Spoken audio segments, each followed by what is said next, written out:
Hello. You ready for this? It's our turn.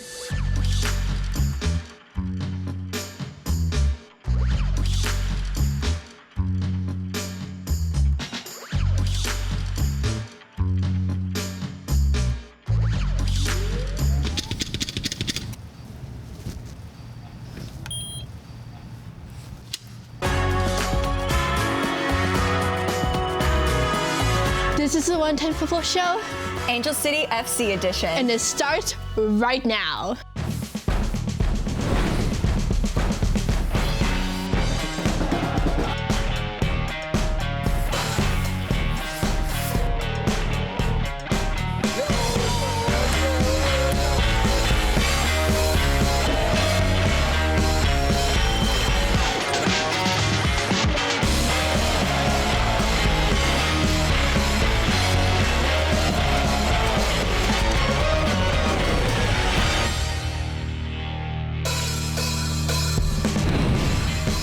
Everyone, I'm Campbell, and welcome back to the 110 Football Show.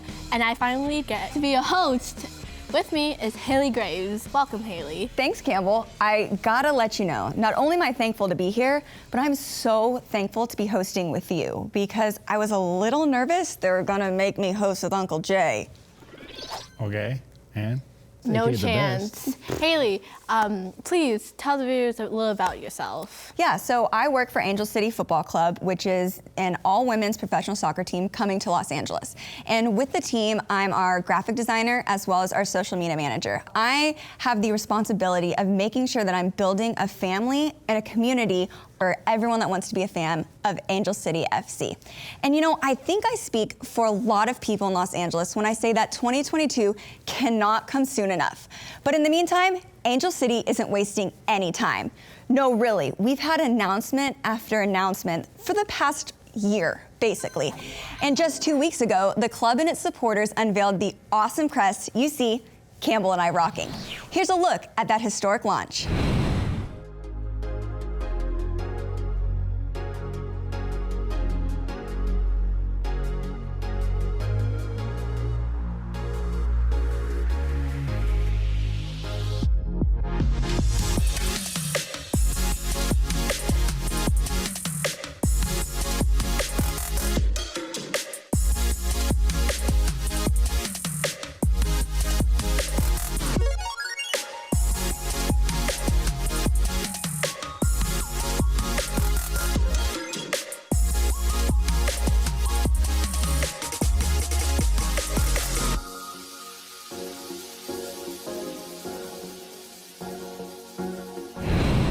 Oh my God, I'm so excited to go one of their matches. And this merch is dope. I must admit, that cropped hoodie that you're wearing is chef's kiss. It's been really inspiring to see people all over the city and even around the world wearing Angel City hoodies, t-shirts, and hats. I mean, Serena Williams was caught on her Instagram stories rocking Angel City gear, and that was pretty cool. Let's turn the page a bit to look at the black and gold. Campbell, I've heard you're Uncle Jay's boss around here. So why don't you ask him to tell us what's coming up on the show? Hey, Uncle Jay, catch. Oh, thanks, Hefe. No cap though, it is dope to see some feminine energy in those chairs. You know, normally we got a couple of stiffs sitting there. You guys are definitely an upgrade. Don't tell Vince I said that though. I mean, whatever, tell Vince, I don't care. Tell me what now, Uncle Jay?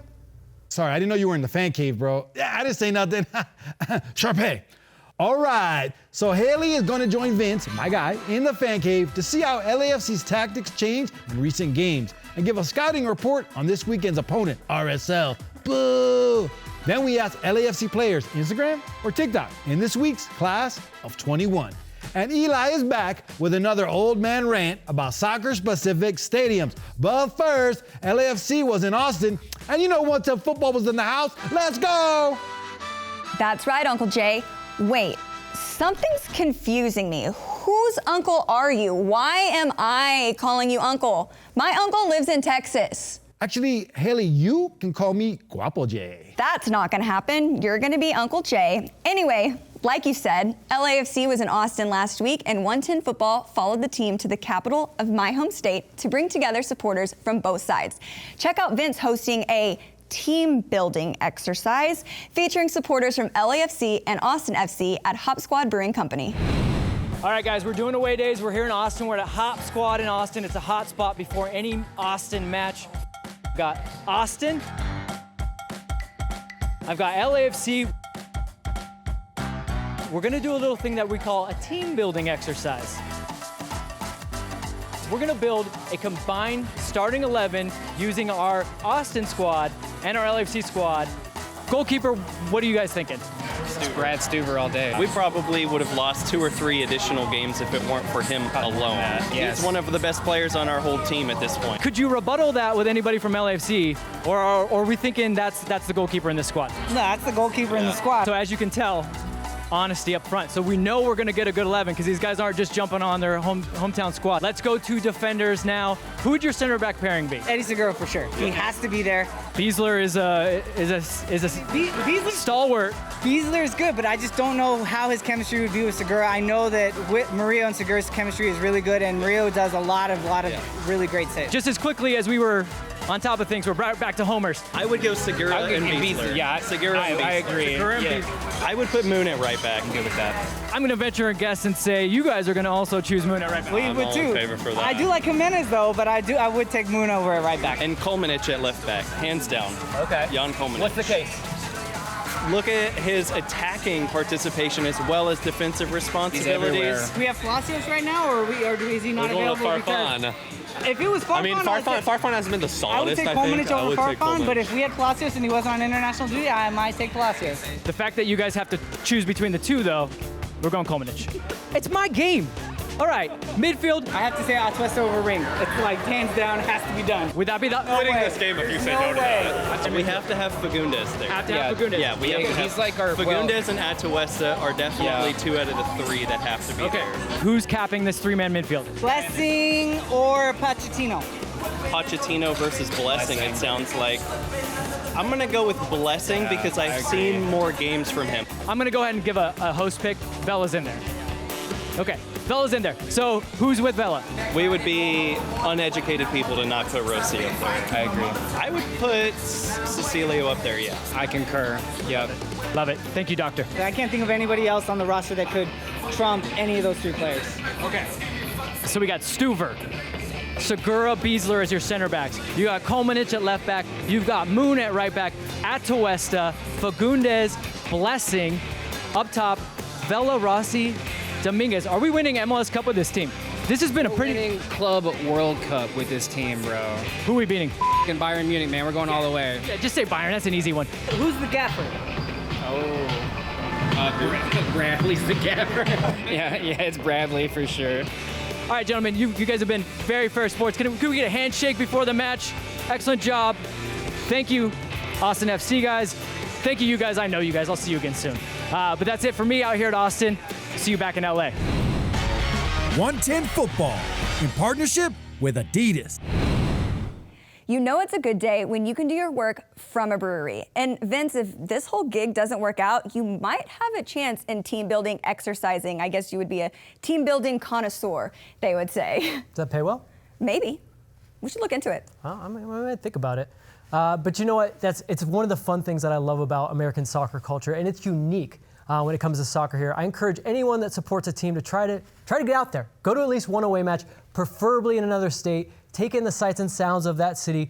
Go hang out where the away supporters hang out. And you know what? Make some friends. You need more friends, all right? The friends you have now, you need more. I'm just saying it, okay? And we've been welcomed actually everywhere that we've gone outside of Carson, so don't be shy. You know, it's a little understandable, that one. And I do totally agree. I can't wait to do the same with Angel City next season. But here we are in the fan cave, and you have a couple of LAFC things planned for us. So what are we talking about first here at your lovely touchscreen? My lovely touchscreen. I like that you called it mine. Thank you. You're welcome. LAFC won consecutive matches for the first time this season last week. That's not good. Not great. But maybe we can make it 3. That's called Progress. winning streak. You're getting there. But they're doing it in a different style than what we're used to. So I want to take a look at that style in that LAFC's 5-3-2 formation. You got it. Okay, 5-3-2. People naturally think of that as a defensive formation, and that's not what we're used to when we're thinking about LAFC. So how is Bob Bradley making it work with this team? Of course they do. They hear 5 defenders. There's 1 extra defender. Right. But it really all depends on these guys. Right, so Raheem and Kim, tell me what they're doing in this formation specifically. So it can be defensive, but again, LAFC's asking these guys to do something a little different. Engage the play up here. It's what teams that are actually, there's more teams using this formation, and they're using it in offensive ways. But let's go, you know what, I got a play for you. Let's go ahead and just see how they use it.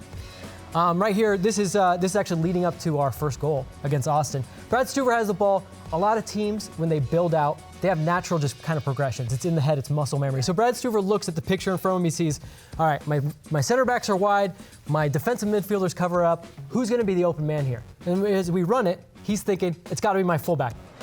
No. There he is. No, because your wing back has decided to engage higher up the pitch instead of being back in a line of 5. Makes sense. No, I think this is very smart, and it's really almost setting up this team to be even more of an attack-minded team, which throws off your opponent thinking you're going to be in a defensive formation. So how are we going to see LAFC be more in that attack mindset this weekend? Yeah, we saw one thing against the ball in a pressing situation, but they're going to need to get this guy going, right? Yep. I mean, he's Carlos Vela. This is the guy you need to get going. You got to get him going at this point. You got to get going. So let's see how they can unbalance opponents and do little things different. Got it. You know what it is? It's going back here. Bob Bradley's normally not going to tell Carlos Vela to do that, but in this case, it opens up gaps for this guy. It opens up gaps for Cifu, who's been the MVP so far. Let's take a look at it in practice. Right. 1-0 here. 1-0. Okay. We have the ball. Here's our dude up here. Yep. And like I said, Bob's going to ask him to start dropping into these spaces. Why? 1, it's going to ask questions of the defender. Am I going to go with him? 2, you're keeping him honest. Yeah, and look at these midfielders have no idea what he's going to do. So when we run it, Carlos moves into that spot. Yep. And he's free for a second because the defender doesn't know if he's staying or going. And then it just opens up space so he can get his head up, look for a guy, crashing into the open areas where those defenders are unsure of where to be, is a forward. Didn't work out in that situation, but about 10 minutes later, Diego Rossi through the middle, Carlos Vela plays him in, done and dusted, 2-0. So we're seeing them truly start to set these players up for success, and multiple players at that. Yeah, a formation change is a big deal, but it is just a starting point. You keep a lot of your principles, which we're seeing here, just they're doing it in slightly different ways. Well, thanks for the tactics talk, Vince, but don't go anywhere because we're not done here yet. Now, I'm not saying that I'm not grateful to be here. This studio is amazing, but seeing Max Bretos in exotic locations previewing matches would make anyone a little jealous. And that's coming from me, Vince. I was in Mexico a week ago on vacation. Lucky. So it makes me wonder where he'll be this week for another installment of Maxin Relaxin. What's a vacation? This Saturday, LAFC will play Real Salt Lake for the 10th time. So what comes to mind when these two meet? LAFC success, they've won 7 of 9 games. Diego Rossi scoring some timely goals. No! What comes to mind is Damir Kreilach. Who is this guy? Well, by the way, very good goal scoring record, a guy who finds places very well. He has 4 goals against LAFC, and we all remember where 2 of them came from. The 2018 playoff, the first playoff game in LAFC history. We were all partying. I had dinner reservations afterwards. I was going to hit the velvet ropes in Hollywood.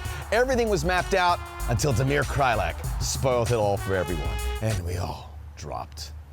It was a tough evening. I remember looking at Steve Beitashour that night. He looked like somebody just told him the world was about to end. He was that disappointed. I was disappointed. You were disappointed. We give Damir Kreilach a lot of credit. Last time LAFC played, they were able to shut him down. Hopefully they'll be able to shut him down again this weekend. We shall see. Damir Kreilach, get off my yard!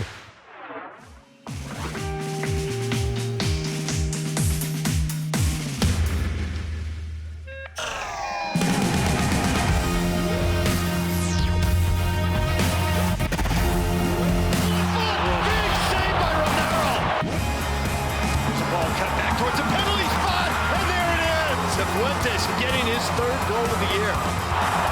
It's Johnny Segura flying in at the last second. It's back to the bank this Saturday, and it's a familiar foe in RSL. LAFC defeated them 1-0 just 2 weeks ago. With our eyes now firmly set on the team from Utah, Vince has a player scouting report prepared for us all. Vince, who are you keeping an eye on this weekend? I mean, it's probably the two hottest guys on each other's team. It's Jose Cifuentes, the LAFC MVP as of late. Damir Kreilach. The reason why I say his name like that is because LAFC fans hate him, and there's good reasons why. We won't go into those. Not enough time. You know what's interesting? They're both midfielders. They both lead their teams in scoring. Very interesting for a midfielder. You'd think Carlos Vela, someone like that, and then, well, they don't really have much in forward depth, but we'll show you how they're different. Show me. Let me see. Cifu, midfielder. Here's one way that he's different. Check this out. Oh, look at those feet. Spun him around like a Tasmanian devil. Look at those fits. She has a future in calling games. Jose Cifuentes is a guy that not only has fancy feet, can get you out of a bind, he can run you all the way down the field on his own, and then he could do a little bit of this. This is a little playmaking. I love that he's smart enough to follow the play. You can see him chipped over there. He's just hanging out in the free space, in an area to receive the ball. Tight finish. He's like, now you see me, now you don't. Yeah. Look, he can do it all. He can do a little bit of it all. Now, Kreilach, he does his things in a slightly different way, although one way he does do them, like Cifu, from the midfield, crashing forward. So let's take a look. This is player of the week type stuff, right? Yes, he was. This is very early in the game. Like I said, coming from midfield, basically, we talked a little bit about it in the earlier segment. It's hard to pick those guys up. The one thing that he does that Cifu doesn't do, he's amazing in the air. Look, they try to target him on the corner, and look, they're going right back to him because why? He's an amazing header of the ball. He really seems like he capitalizes on every opportunity as well. Like I said, that's why LAFC fans hate him. Great stuff once again, Vince. Why don't you have a seat after dropping all that knowledge at the touchscreen? Ben, standing to sitting music, please. Wait, you know Ben already? What can I say? Jeez, everyone's boss now. Well, this is great music, though. Just dance a little bit. For 3 steps. Feels at home, feels at home. Worth it. It's totally worth it. Now that we're sitting down, I have to apologize to you, Vince, because I'm going to use what I've learned here against you in the Players to Watch this week. It's my understanding. You may be an expert at the touchscreen, and like we've discussed, but you aren't too great when it comes to this game. Connor got to you, didn't he? He may have provided me with some advice, but hey, these picks, setting it straight, all mine. And since this is an Angel City Takeover episode, I'm gonna go first. My player to watch for LAFC is Carlos Vela. Well, because the answer should always be Carlos Vela.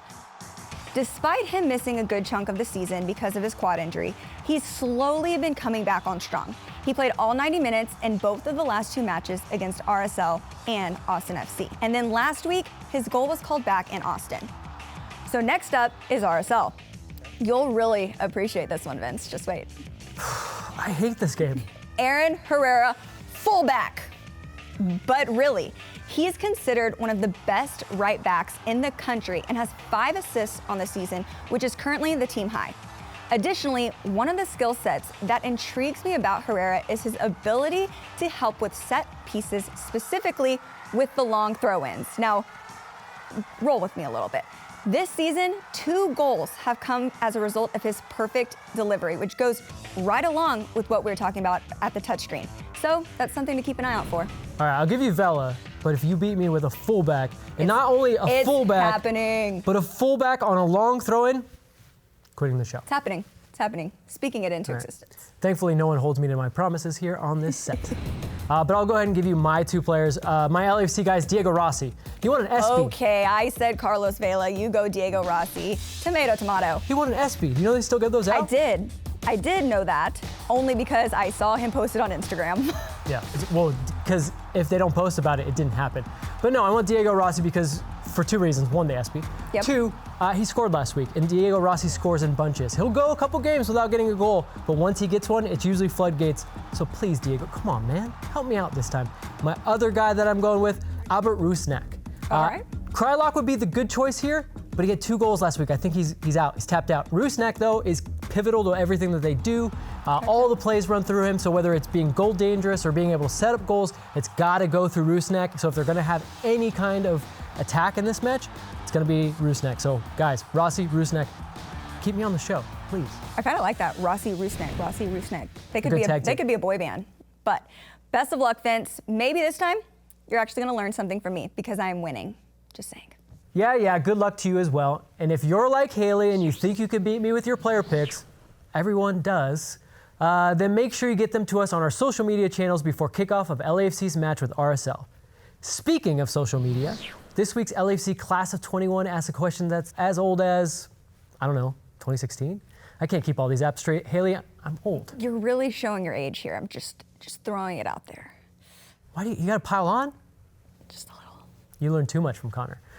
We asked players, what's better, Instagram or TikTok?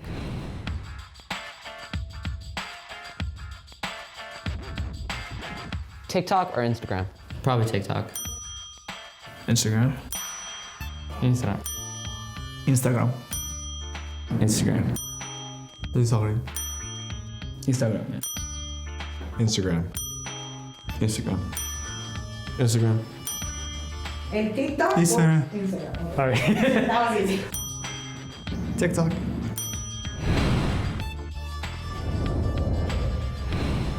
Do you have a preference, Haley? Yes, I gotta say, Instagram is my OG. It's close to my heart. I actually got an Instagram my senior year of high school. Very first picture was a corsage at prom. I'll never let it go. So with that, Instagram close to my heart. It's my choice. That's a much deeper answer than I expected. That's a good answer. And I've got to tell you, I'm glad it's that answer because I went down a TikTok rabbit hole once. Those are Scarred for life. serious. No, they're serious. I can spend hours on TikTok, but overall, Instagram's superior still. Well, speaking of TikTok, rabbit holes, and scarred for life, Eli's back. How those three things are related, I'll let you decide. But in the meantime, check out this week's Lesser is More. Last week, I was an invited guest to the home opener for the Columbus Crew's new stadium, Lower.com Field. And it got me thinking, did Columbus discover Ohio? Also, soccer-specific stadiums are so crucial to MLS success.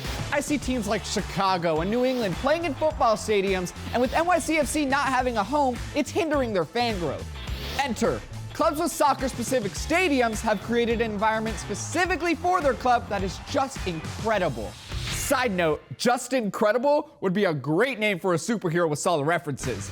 There are obviously exceptions for both of these. Seattle, Atlanta, and Nashville play in football stadiums and have a great environment. And teams like Dallas and Houston have soccer-specific stadiums but lack environment. And the environment is very important. That's why we recycle. Having a soccer-specific stadium makes a better experience. The examples are endless. Columbus, because I've seen it.